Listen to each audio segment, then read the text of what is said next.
Phone tapping కేసులో కీలక పరిణామం చోటు చేసుకుంది. ఇవాంటితో ప్రభాకర్ రావు విచారణ ముగియనుండగా ఈ కేసులో నిందితులుగా ఉన్న ప్రవీణ్ రావు, భుజంగరావు, రాధాకృష్ణరావు తిరుపతన్నను జూబ్లీహిల్స్ పిఎస్ కి పిలిచింది సిట్. వారిని మరొకసారి క్వశ్చన్ చేసే అవకాశం ఉంది. ఇప్పటికే ప్రభాకర్ రావు నుంచి కీలక సమాచారం రాబట్టింది సిట్.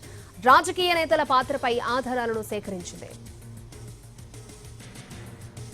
సుప్రీంకోర్టు ఆదేశాలతో 2 వారాల పాటు ప్రభాకర్ రావును సిట్ విచారించింది. ఆయన నుంచి కీలక సమాచారాన్ని రాబట్టింది.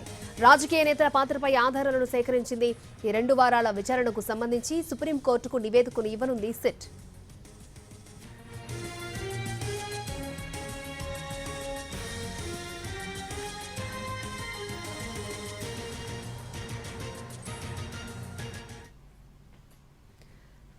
కేసులో అరెస్ట్ అయిన నిందితులంతా ప్రభాకర్ రావు ఆదేశాలతోనే ఫోన్ ట్యాపింగ్ కి పాల్పడినట్లుగా స్టేట్మెంట్ ఇచ్చారు. ఇప్పటికే పెన్ డ్రైవ్ ని కూడా స్వాధీనం చేసుకున్నట్లు తెలుస్తోంది.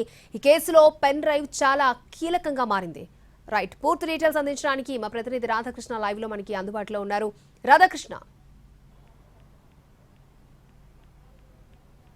అక్షయ్, ప్రస్తుతం ఫోన్ ట్యాపింగ్ కేసులో ప్రభాకర్ రావుతో పాటుగా రాధాకిషన్ రావు అలాగే తిరుపతన్న వీళ్ళ ముగ్గురిని ప్రస్తుతం అయితే విచారిస్తున్నారు సిట్కి సంబంధించిన టీము. ప్రస్తుతం అంబర్ కిషోర్ అడిషనల్ కమిషనర్ తో పాటు మిగతా టీం కూడా ఉన్నారు. వాళ్ళంతా కూడా ప్రస్తుతం ప్రభాకర్ రావును అలాగే వీళ్ళ ఇద్దరిని కూడా విచారిస్తున్న పరిస్థితి మనకు కనబడుతుంది. ఎందుకంటే ఈ కేసులో ఇవాళ చివరి రోజు కావడంతో చాలా కీలకంగా ఉండబోతుంది. ఈ రోజు ఏం చెప్తారు అనేది చాలా ఇంపార్టెంట్ గా మనకు కనబడుతుంది. ఎందుకంటే ఈ రోజు విచారణ పూర్తయితే రేపటి నుండి ప్రభాకర్ రావుని పంపించి వేయాల్సి ఉంటుంది.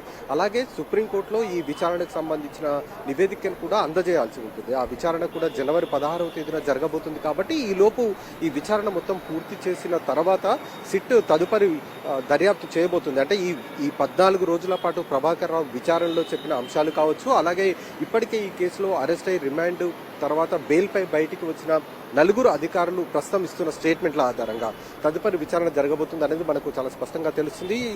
ప్రభాకర్ రావు ప్రధానంగా ఈ కేసులో తనకేమీ తెలియదని చెప్తున్న నేపథ్యంలో ఇప్పటికే ఈ కేసులో అరెస్ట్ అయిన ప్రణీత్ రావు కావచ్చు, రాధాకిషన్ రావు, తిరుపతన్న, భుజంగరావు ఈ 4 కూడా కేవలం ప్రభాకర్ రావు పేరే చెప్పారు. కాబట్టి ప్రతిసారి ఫోన్ ట్యాపింగ్ కేసులో ప్రభాకర్ రావే తమకు చెప్తే చేశాము అనేది కూడా చెప్పారు. కాబట్టి ఆ అంశాల ఆధారంగా ప్రస్తుతం ప్రభాకర్ రావు ముందు వీళ్ళిద్దరు అధికారులను ఈ రోజు మాత్రం విచారిస్తున్నారు. నిన్న ప్రణీత్ రావుతో పాటు మిగతా భుజంగరావును కూడా విచారించడం జరిగింది. ఇవాళ కేవలం తిరుపతన్న, రాధాకిషన్ రావు వీళ్ళిద్దరిని మాత్రమే ప్రభాకర్ రావు ముందు ఉంచి విచారిస్తున్నారు.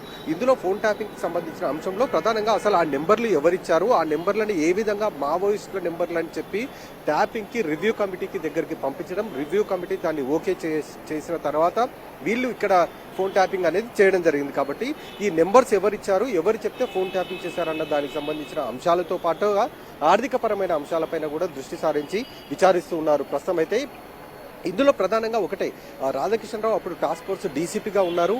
ట్యాపింగ్ జరిగిన సందర్భంలో చాలా వరకు ఎన్నికల సమయంలో మునుగోడు ఎన్నికలు కావచ్చు, తర్వాత జరిగిన జనరల్ ఎన్నికలు కావచ్చు, ఈ ఎన్నికల సమయంలో చాలా వరకు టాస్క్ ఫోర్స్ టీము హైదరాబాద్లో పలు ప్రాంతాల్లో రైడ్ చేసి రెడ్ హ్యాండెడ్ గా నగదు తీసుకొని వెళ్తుంటే పట్టుకోవడం జరిగింది. కాబట్టి ఈ మొత్తం కూడా ట్యాపింగ్ వ్యవహారం ద్వారానే వెలుగులోకి వచ్చిందనేది చాలా స్పష్టంగా ఆ తర్వాత విచారణలో తేలింది. కాబట్టి ఈ మొత్తం అసలు ఎవరు చెప్తే ఇవన్నీ చేశారన్న దానికి సంబంధించిన వాటిపైనే ప్రస్తుతం సిట్ దృష్టి సారించింది. ఇవాళ విచారణ పూర్తయిన తర్వాత ఈ 14 రోజుల విచారణతో పాటు ఈ రోజు జరిగిన విచారణలో వచ్చిన అంశాల ఆధారంగా తదుపరి దర్యాప్తు చేయబోతుంది సిట్.